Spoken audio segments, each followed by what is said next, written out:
በስመ አብ ወወልድ ወመንፈስ ቅዱስ አህዱ አምላክ አሜን።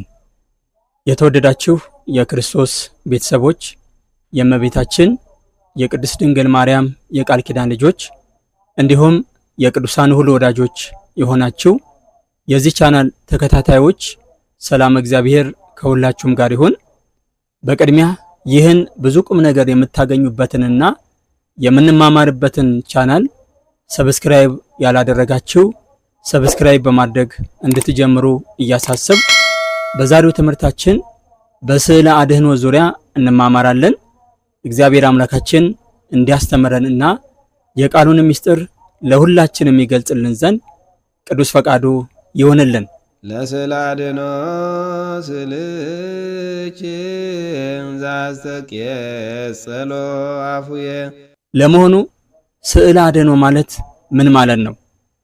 ይህ ስዕለ አድኅኖ የሚለው ቃል በቅድስት ኦርቶዶክስ ተዋሕዶ ቤተክርስቲያናችን የታወቀና በመጽሐፈ ሰዓታት ላይ ቃል በቃል የተጠቀሰ ቃል ሲሆን ቅድስት ቤተክርስቲያን ከጥንት ጀምሮ እስካሁን ድረስ ጠብቃ ይዛ ወደ እኛ ካደረሰቻቸው ሐዋርያዊና መንፈሳዊ ከሆኑ ትውፊታዊ ተግባራት መካከል አንዱ ነው። ይህ ስዕለ አድኅኖ የሚለው ቃል ትርጉሙ ምንድነው የሚለውን ስንመለከት ስዕለ አድኅኖ ማለት የአምላካችንን የእግዚአብሔርን የማዳን ስራን የሚገልጡ የሚያስተምሩና የሚያሳስቡ ስዕላት ማለት ነው። ለዚህም የእመቤታችን የቅድስት ድንግል ማርያምንና የጌታችን የመድኃኒታችን የኢየሱስ ክርስቶስን የስቅለቱን ስዕላት መጥቀስ ይቻላል። እነዚህ ሁለቱ የእመቤታችን የቅድስት ድንግል ማርያምና የጌታችን የመድኃኒታችን የኢየሱስ ክርስቶስ የስቅለቱ ስዕላት ስዕለ አድኅኖ ይባላሉ።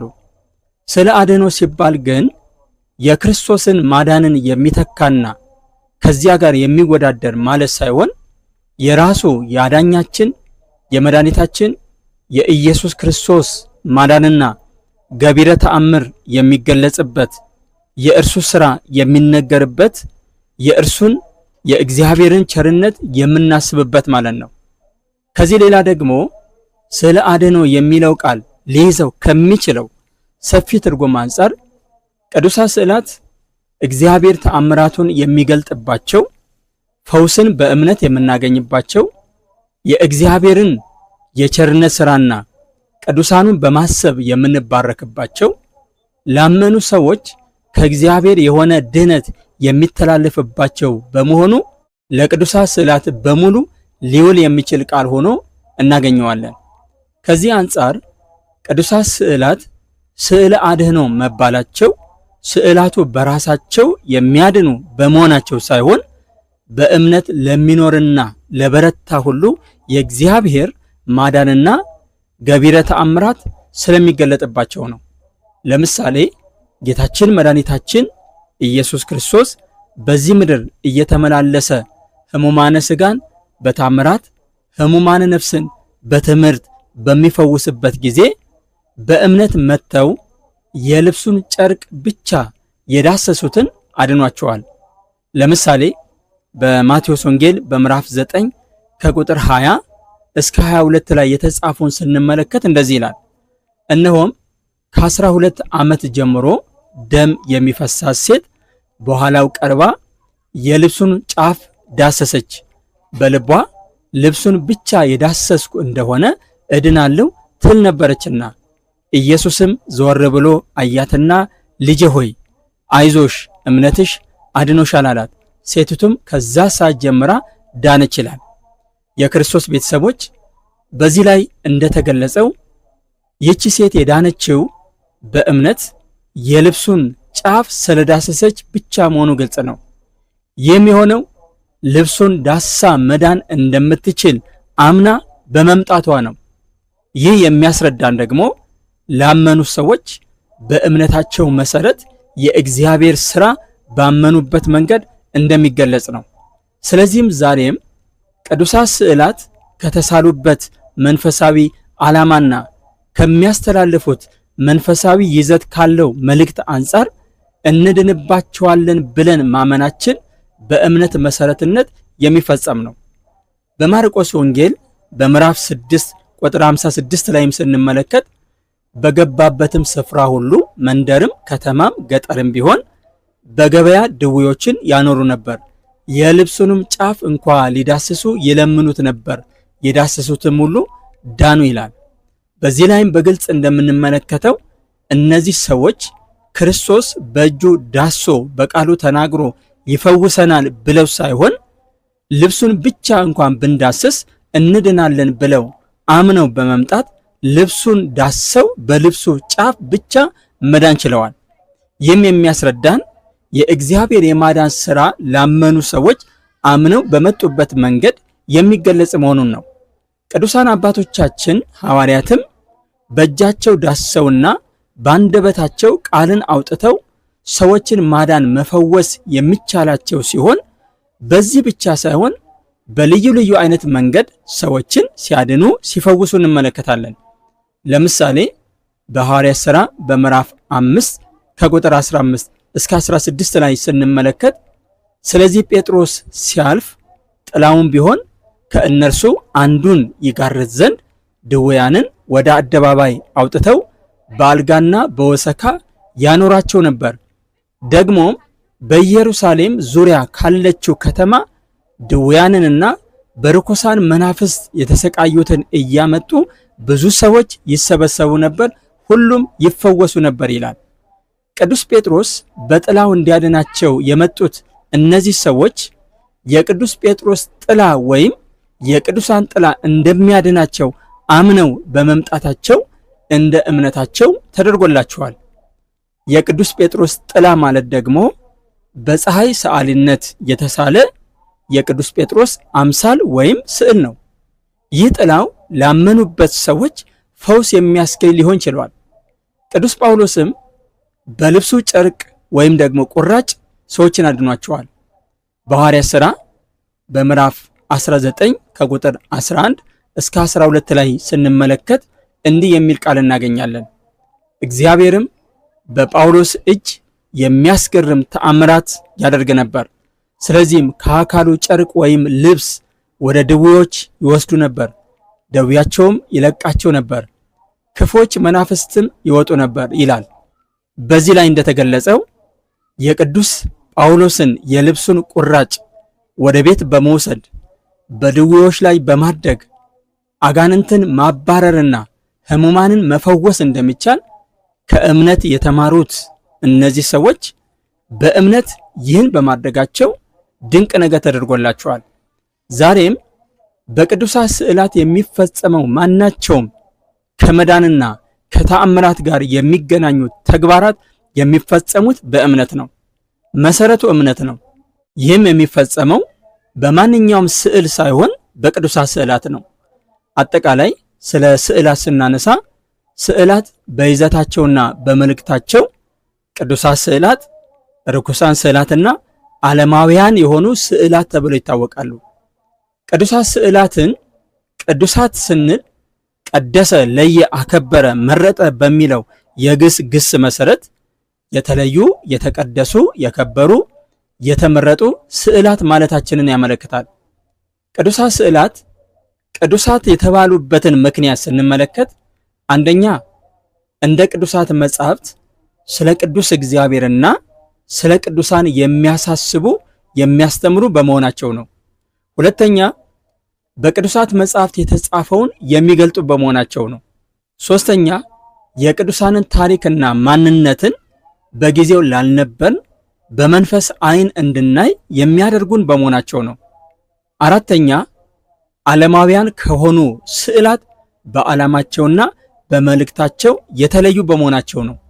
አምስተኛ በስዕላቱ ላይ የእግዚአብሔር ገቢረ ተአምራት የሚፈጸምባቸው በመሆናቸው ነው። ስድስተኛ በመልእክታቸው ሰውን ወደ ቅድስና የሚመሩ በመሆናቸው ነው። ሰባተኛ ለመንፈሳዊ ዓላማ የተመረጡ በመሆናቸው ነው። ስምንተኛ ከሌሎች ስዕላት ይልቅ በያዙት መልእክት የከበሩ በመሆናቸው ነው። እነዚህ ቅዱሳት ስዕላት በኢትዮጵያ ኦርቶዶክስ ተዋሕዶ ቤተክርስቲያናችን ዝም ተብሎ በዘፈቀደ የሚሳሉና አገልግሎት ላይ እንዲውሉ የሚደረጉ ሳይሆኑ ሐዋርያዊ ትውፊትንና ቀኖናን ጠብቀው የሚሳሉና የቅዱስ እግዚአብሔርን የቸርነት የረድኤት ሥራን የቅድስተ ቅዱሳን የእመቤታችን የቅድስት ድንግል ማርያምን የቅዱሳን መላእክትን የቅዱሳን አበውን የቅዱሳን ነቢያትን የቅዱሳን ሐዋርያትን የቅዱሳን ጻድቃንን የቅዱሳን ሰማዕታትን ማንነት ተጋድሏቸውን የተአምራት ሥራቸውን ታሪካቸውን ሰማዕትነት መቀበላቸውን አገልግሎታቸውንና የመሳሰለውን ሁሉ የሚያሳዩ ስዕላት ናቸው። እነዚህ ስዕላት በቅድስት ቤተ ክርስቲያን በክብር ቦታ ተቀምጠው በንዋየ ቅዱስነት ለአገልግሎት ይውላሉ። በክርስቲያኖች ቤትም በጸሎት ቤት ውስጥ ተቀምጠው ክርስቲያኖች ቅዱሳት ስዕላትን እየተመለከቱ እግዚአብሔርን እንዲያስቡና ከእግዚአብሔር ጋር በተመስጦ እንዲገናኙ በማድረግ አገልግሎት ላይ ይውላሉ። ለስዕለ አድኅኖ ስልችን ዛስተቄጸሎ አፉየ። እግዚአብሔር አምላካችን ጣዖታትን በተመለከተ በኦሪት ዘጸአት በምዕራፍ 20 ቁጥር 4 ላይ የተቀረጸው ምስል ላንተ አታድርግ ያለ ሲሆን በዚሁ በኦሪት ዘጸአት በምዕራፍ 25 ቁጥር 10 ላይ ከቁጥር 18 እስከ 22 ላይ በምዕራፍ 26 ቁጥር 1 እና ቁጥር 31 ላይ በምዕራፍ 34 ቁጥር 1 ላይ በምዕራፍ 36 ቁጥር 8 እና ቁጥር 35 ላይ በምዕራፍ 37 ከቁጥር 7 እስከ 9 ላይ ደግሞ ሙሴን ታቦትን እንዲሰራ ጽላትንም እንዲቀርጽ የኪሩቤልንም ቅርጽ እንዲቀርጽ የኪሩቤልንም ስዕል በመጋረጆቹ ሁሉ ላይ እንዲስል አዞታል። እነዚህ እግዚአብሔር እንዳዘዘ የተቀረጹት ታቦቱም በታቦቱ ላይ ያሉትም ስዕለ ኪሩቤል በመጋረጆቹ ሁሉ ላይ የተሳሉት የኪሩቤል ስዕላት ጣዖታት ቢሆኑ ኖሮ ልዑል አምላካችን እግዚአብሔር ሙሴን እንዲሰራ ባላዘዘው ነበረ። ነገር ግን እነዚህ ጣዖታት ባለመሆናቸው የተፈቀዱ ቅርጾች ወይም ስዕላት ሲሆኑ ጣዖታት ግን ፈጽሞ ተቀባይነት የሌላቸው የተወገዙ አምላካችን እግዚአብሔርም የተቀረጸው ምስል ላንተ አታድርግ፣ አትስገድላቸው፣ አታምልካቸውም ብሎ የከለከላቸው ናቸው። እነዚህ ስዕለ ኪሩቤልና ታቦት ግን በራሳቸው አምላክ ሆነው የሚመለኩ ሳይሆኑ የእግዚአብሔር ሥራ የሚነገርባቸውና የሚገለጥባቸው ናቸው። ስለዚህም እግዚአብሔር እነዚህን ፈቅዶ እናገኛለን። በትንቢተ ሕዝቅኤል በምዕራፍ 4 ቁጥር 1 ላይም ስንመለከት አንተም የሰው ልጅ ሆይ ጡብን ወስደ በፊትህ አኑራት፣ የኢየሩሳሌምንም ከተማ ስዕል ሳልባት ክበባት ይላል። ስዕል ሁሉ ጣዖት ቢሆን ኖሮ እግዚአብሔር ይህንን ባላለም ነበረ። ስለዚህም እንኳን ቅዱሳት ስዕላት ይቅሩና የኢየሩሳሌምን ከተማን የመሳሰሉ ስዕላት መሳላቸው ጣዖትን መቅረጽ አይደለም። ከዚህ የተነሳ መጽሐፍ ቅዱስ የቅዱሳት ስዕላትን አስፈላጊነት ይነግረናል እንጂ ቅዱሳት ስዕላትን የሚቃረን ትምህርት ፈጽሞ አያስተምርም።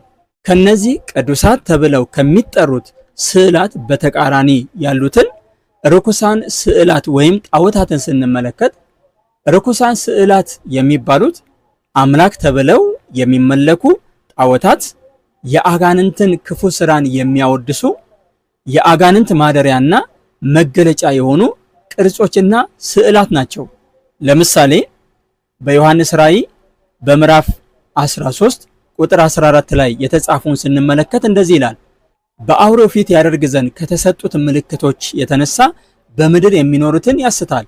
የሰይፍም ቁስል ለነበረውና በሕይወት ለኖረው ለአውሬው ምስልን እንዲያደርጉ በምድር የሚኖሩትን ይናገራል ይላል። ይህ ርኩስ የሆነ ምስልን ያመለክታል። በኦሪት ዘጸአት በምዕራፍ 32 ከቁጥር 1 እስከ 10 ላይም ስንመለከት እስራኤላውያን የጥጃ ምስልን አቁመው ምስሉን አምላክ በማለት ሰግደውለታል። ይህም ተግባራቸው ከእግዚአብሔር መቅሰፍትን አምጥቶባቸዋል። ብዙ ጊዜ እስራኤላውያንን ከእግዚአብሔር ጋር ያጣላቸው የነበረው ክፉ ተግባር አምልኮተ ጣዖት ነበረ። አምልኮተ ጣዖት ምስልን በቀጥታ አምላክ በማለት የሚከናወን አምልኮተ ባዕድ ሲሆን ከቅዱሳት ስዕላት ግን አንዱም እንኳ አምላክ ተብሎ አይጠራም፣ አይመለክምም። ከነዚህ ከርኩሳን ስዕላት ሌላ ዓለማውያን የሆኑ ስዕላት አሉ። እነዚህ ስዕላት ለአምልኮ የማይውሉ ስዕላት ሲሆኑ ፎቶዎችን፣ ምስሎችን፣ ቅርጾችንና የተለያዩ የቅርጽም የስዕልም ምልክቶችን ያጠቃልላል። እነዚህ ስዕላት ዓለማዊ ወይም ስጋዊ መልእክት ያላቸውና ከመንፈሳዊ ትምህርት ይልቅ ዓለማዊ ምኞትን የሚያስተምሩ ስለ ዓለማዊ አሰራር በውክልና የሚያስተምሩ ስዕላት ናቸው። እነዚህ ስዕላት በምንም መልኩ ቅዱሳት የማይሰኙ ሲሆን ለዓለማዊ ትምህርትና ምልክትነት የሚያገለግሉ ናቸው። እነዚህ ስዕላት እንደ ጣዖታት የሚመለኩ አይደሉም። ነገር ግን ለአምልኮ የሚውሉ ከሆኑ ጣዖታት ወይም ርኩሳን ስዕላት መሆናቸው የግድ ነው። ከነዚህ ሁሉ የተለዩ የሆኑትን ቅዱሳት ስዕላትን ወይም ስዕለ አድኅኖን ስንመለከት መሰረታቸው ከብሉይ ኪዳን ጀምሮ በአዲስ ኪዳንም ያሉ ቅዱሳት መጻሕፍት ብቻ ሳይሆኑ ትውፊትም ጭምር ነው። ትውፊት ማለት ውርስ፣ ቅብብል ማለት ሲሆን አንድ ትውልድ በማየትም በመስማትም የሚቀበለውና ለቀጣዩ ትውልድ የሚያስተላልፈው ነው። ትውፊት ከመጽሐፍ ቅዱስ መጻፍ በፊት የነበረና መጽሐፍ ቅዱስን ራሱን ቅዱስ ብለን የተቀበልንበት መንገድ ነው። ለምሳሌ የማቴዎስ ወንጌልን የማቴዎስ ወንጌል ብለን የተቀበልነው በመጽሐፉ ላይ ይህን ወንጌል እኔ ማቴዎስ ጻፍኩት የሚል ቃል ስላለ አይደለም። ቅዱስ ማቴዎስ እንደጻፈው በቅዱስ ትውፊት ስለሚታወቅ ቅዱስ ማቴዎስ እንደጻፈው አምነን ተቀብለናል። ስለ ቅዱሳት ስዕላት በትውፊት ከሚታወቁት ታሪኮች መካከል ለምሳሌ ያህል ከ12 ዓመት ጀምሮ ደም የሚፈሳት ሴት ከዳነች በኋላ በቤቷ መግቢያ በር ላይ ያሳለችው ጌታችን መድኃኒታችን ኢየሱስ ክርስቶስ ቆሞ እርሷ ደግሞ ከእግሩ ስር ተደፍታ የሚያሳየው ስዕል ይጠቀሳል። ሌላው ደግሞ ቅዱስ ዮሐንስ ወንጌላዊ ለጢባሪዮስ ቄሳር የሳለው የስቅለቱ ስዕል ይጠቀሳል። እንደዚሁም ጌታችን መድኃኒታችን ኢየሱስ ክርስቶስ በስቅለቱ ጊዜ መስቀል ተሸክሞ ሲጓዝ አንዲት ሴት ፊቱን እንዲጠርግበት ወርውራ የሰጠችውና ፊቱን በጠረገበት ጨርቅ ላይ የታተመው እውነተኛው የጌታ መልክ ይጠቀሳል። እንደዚሁም ቅዱስ ሉቃስ የሳላት የእመቤታችን የቅድስት ድንግል ማርያም ስዕል እነዚህ ይጠቀሳሉ። በአጠቃላይ የእነዚህን የቅዱሳት ስዕላትን ጥቅም ስንመለከት አንደኛ ለማስተማሪያነት ያገለግላሉ። ይኸውም ማለት ቤተክርስቲያን ነገረ እግዚአብሔርን፣ ነገረ ቅዱሳንን፣ ስርዓተ ቤተክርስቲያንን፣ ታሪክን፣ አጠቃላይ ነገረ ሃይማኖትን ለማስተማር ቅዱሳት ስዕላትን ትጠቀምባቸዋለች። ሁለተኛ በስርዓተ አምልኳችን ጊዜ በአይናችን ቅዱሳት ስዕላትን ተመልክተን መንፈሳዊ ነገር እናስባለን። ሶስተኛ ቅዱሳኑን በሕይወት እንድንመስላቸውና የእግዚአብሔርን ሕግ አስበን በቃሉ መሰረት እንድንኖር ለማድረግ ቅዱሳት ስዕላት ያገለግላሉ። ከማዳን ጋር የተገናኘ ትርጉም የተሰጣቸው እነዚህ በዚህ ዓላማ የተሳሉ ቅዱሳት ስዕላት ብቻ ናቸው። እግዚአብሔር አምላካችን ማዳኑን በቅርጾች የገለጸበት ሁኔታ መኖሩን መጽሐፍ ቅዱስ በግልጽ ይነግረናል። በኦሪት ዘኍልቍ በምዕራፍ 21 ከቁጥር 6 እስከ 9 ላይ ስንመለከት እንደዚህ የሚል ቃል እናገኛለን። እግዚአብሔርም በሕዝቡ ላይ እባቦችን ሰደደ፣ ሕዝቡንም ነደፉ፣ ከእስራኤልም ብዙ ሰዎች ሞቱ። ሕዝቡም ወደ ሙሴ መጥተው በእግዚአብሔርና ባንተ ላይ ስለተናገርን በድለናል፣ እባቦችን ከኛ ያርቅልን ዘንድ ወደ እግዚአብሔር ጸልይልን አሉት። ሙሴም ስለ ሕዝቡ ጸለየ። እግዚአብሔርም ሙሴን እባብን ሰርተ በዓላማ ላይ ስቀል፣ የተነደፈውም ሁሉ ሲያያት በሕይወት ይኖራል አለው። ሙሴም የናሱን እባብ ሰርቶ በዓላማ ላይ ሰቀለ። እባብም የነደፈችው ሰው ሁሉ የናሱን እባብ ባየ ጊዜ ዳነ ይላል። ይህ የሆነው የነሐስ እባብ ስለሚያድን ሳይሆን እግዚአብሔር ፈቃዱን ስለገለጸበት ነው። ዛሬም ቅዱሳት ስዕላትን ስንመለከት ቅዱሳት ስዕላት ስዕል በመሆናቸው ብቻ ያድናሉ ተብለው የሚጠሩ አይደሉም። ነገር ግን በእነርሱ ላይ እግዚአብሔር ለኛ ረድኤቱን ይገልጥባቸዋል ማለትን ያመለክታል። ይህ ሙሴ በበረሃ የሰቀለውና እባብ የነደፋቸው ሰዎች አይተውት የዳኑበት የነሐስ እባብ በአዲስ ኪዳን ለጌታችን ለመድኃኒታችን ለኢየሱስ ክርስቶስ የማዳን ሥራ ምሳሌ ሆኗል። በዮሐንስ ወንጌል በምዕራፍ 3 ከቁጥር 14 እስከ 15 ላይ ስንመለከት ሙሴም በምድረ በዳ እባብን እንደሰቀለ እንዲሁ በእርሱ የሚያምን ሁሉ የዘላለም ሕይወት እንዲኖረው እንጂ እንዳይጠፋ የሰው ልጅ ይሰቀል ይገባዋል ይላል። ጌታችን መድኃኒታችን ኢየሱስ ክርስቶስ ዓለምን የማዳን ሥራውን በሚሰራበት ጊዜ በሚታይና በሚዳሰስ ሥጋ ተገልጦ ያዳነ ሲሆን ሕሙማነ ሥጋንም ሲፈውስ የሚታዩ ነገሮችን ተጠቅሟል። ለምሳሌ በልብሱ በምራቁም ጭቃ በማድረግ ሰዎችን አድኗቸዋል። ዛሬም እኛ ሁላችን በእርሱ በኢየሱስ ክርስቶስ የማዳን ሥራ ስናምን የእርሱ የክርስቶስ ማዳን በተለያየ አይነት መንገድ ይገለጻል። በአጠቃላይ ስለ አድኖ ሲባል አንዳንዶች በተሳሳተ መንገድ እንደሚተረጉሙት ስዕል በስዕልነቱ ያድናል ወይም ደግሞ የክርስቶስን ማዳን የሚተካና ከዚያም ጋር የሚነጻጸር ነው ማለት ሳይሆን የራሱ የአዳኛችን የመድኃኒታችን የኢየሱስ ክርስቶስ ማዳንና ገቢረ ተአምር በእምነት ለቀረቡት የሚገለጽበት የእርሱን የአምላካችንን ቸርነቱን የምናስብበት የቅዱሳኑንም ተጋድሏቸውን አስበን ከሕይወታቸው የምንማርበት በረከትንም የምናገኝበት ማለትን ያስረዳል። ውድ የዚህ ቻናል ተከታታዮች ቅዱሳት ስዕላትን በተመለከተ በዚህ ቻናል ተደጋጋሚ ትምህርቶች የተሰጡና አሁንም የሚሰጡ በመሆናቸው እንድትከታተሉ እየጠቆምን የዛሬው ትምህርታችን በዚህ ይጠቃልላል።